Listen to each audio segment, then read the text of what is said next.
Maduro, a Venezuelan president, Nicolás Maduro, has been demonized in the US for the whole time. But this particular year, in August, the US actually set a bounty for his arrest for $50 million.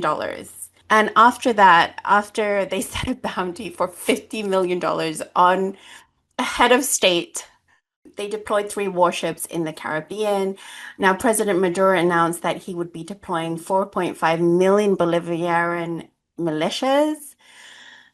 This is very interesting because I think from the outside, and especially if you're primed to think of Maduro as this scary person that Venezuelans are actually being oppressed by, this idea that he can deploy 4.5 million Bolivarian militias, and also I've seen reports that he's actually talking about giving arms to the public. Can you help demystify and break some of that down as well?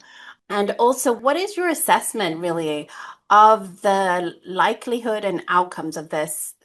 What is being primed by the media as a potential US invasion? What you say about the bounty is extremely important because it happens just a few days after the announcement of the military deployment in the Caribbean. And it's something that has been moving up through the years. I mean, actually, the bounty on Maduro was initiated during the first term of President Trump, and they put a bounty in 2019, I believe, that it was the first bounty on the head of President Maduro, and it was for $15 million. Then, in January this year, they raised that bounty to $25 million.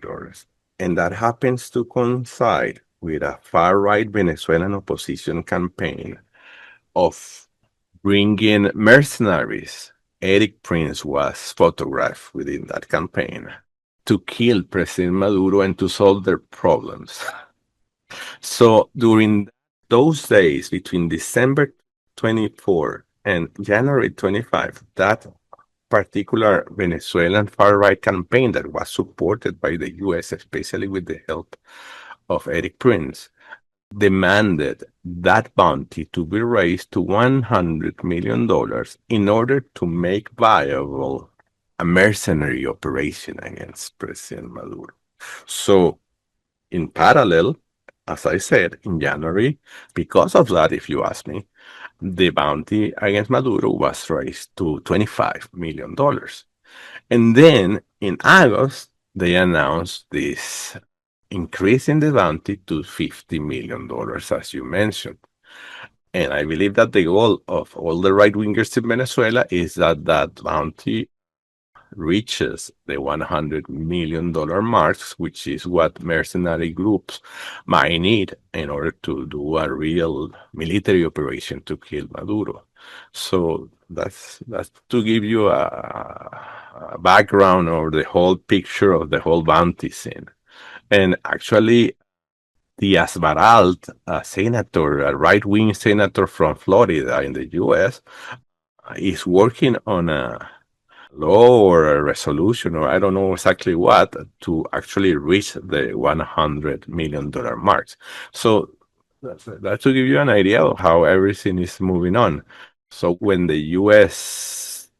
media began to talk, because it was first the New York Times that leak between quotations, because there's no actually leak. I mean, there's a inter-one relationship with mainstream media and the U.S. imperial apparatus and war apparatus. So those leaks are really orders from the Pentagon or for the Secretary of War to write this and that, and that's basically how it works.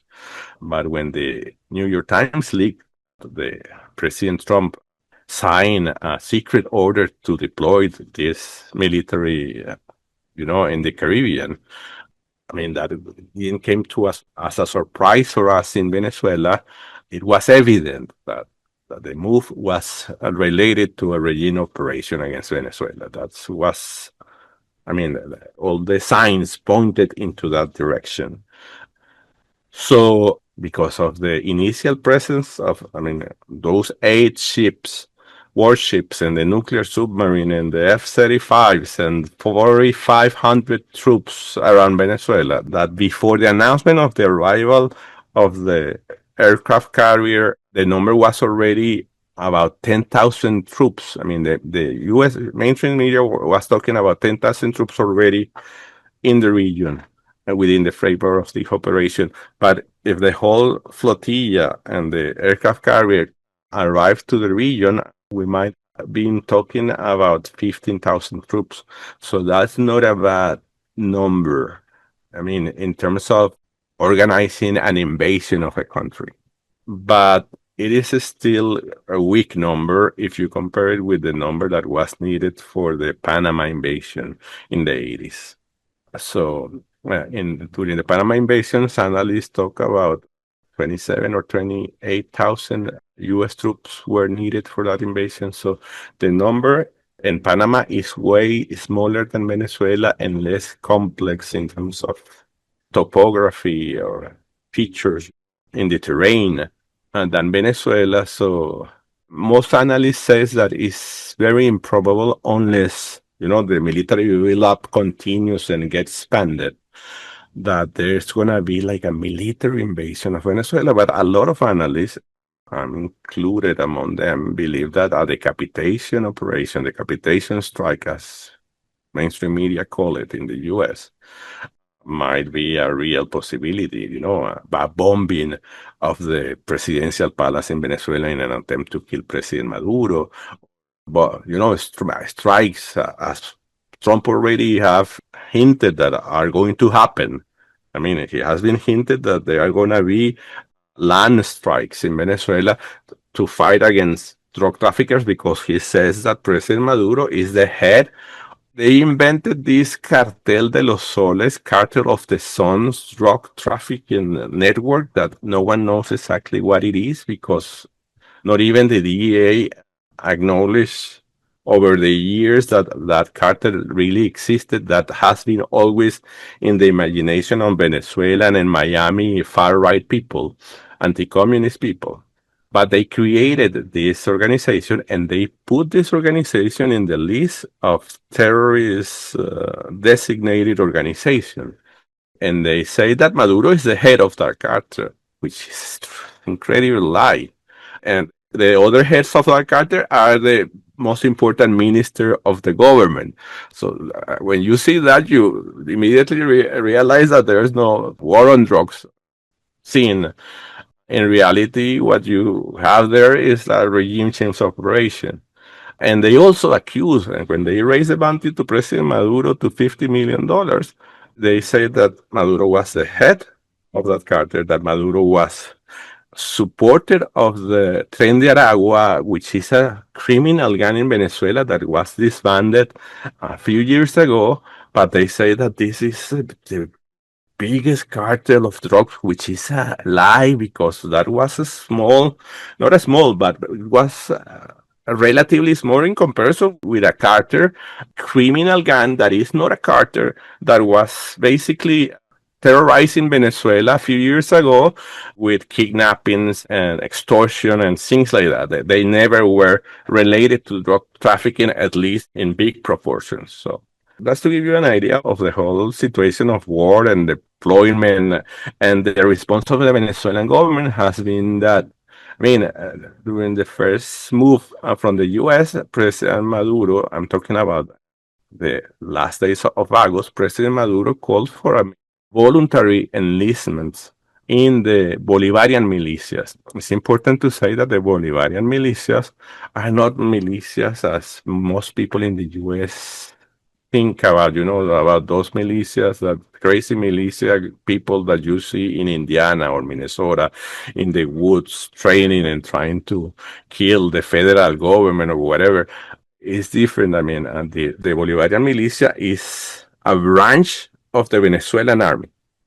And the Bolivarian militia has been already having 4.5 million members since, I don't know, 2015 or 2016.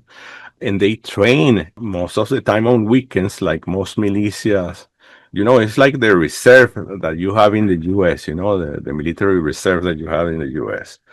And they train every weekend and they are prepared to take arms. And it's important to say also that the military doctrine that was implemented in Venezuela since the arrival of Hugo Chavez is the war of all people military doctrine that was basically created by Mao in China and that was used by the Vietnamese people in the Vietnam War to defeat the gringos. And it is already also used in Cuba. So the concept is that when there's a security threat against your country, not only the military have to mobilize, but the whole country have to mobilize to defend the sovereignty and the freedom of the country. That's the whole concept behind the war of all people. So within that doctrine, the Bolivarian militia was created. And that's a humongous deterrent for the US because when they hear that we're talking about 4.5 million militia people plus 500,000 something military personnel, they began to get scared because that's a big number. But additionally to that, with this enlistment call that President Maduro did, the number of, according to Venezuelan government statement, 3 million people enlisted additionally. In a few weeks, in 2 or 3 weeks, 3 million more Venezuelans enlisted in the Bolivarian militia. I'm pretty sure that all those 3 million people might not all of them, become a militia members, but I'm pretty sure that at least 1 or 1.5 million additional people might be already in our militia. So we might be talking about a figure close or maybe above 6 million Venezuelans that right now are being trained, especially those ones that are new, that just enlisted recently. So the Venezuelan military, the Bolivarian militia, has been organizing trainings all over the country and military drills all over the country to prepare ourselves to whatever the gringos want to do. And also that is part of the psychological warfare that happens all the time when you are facing a military invasion or a foreign military operation against your country.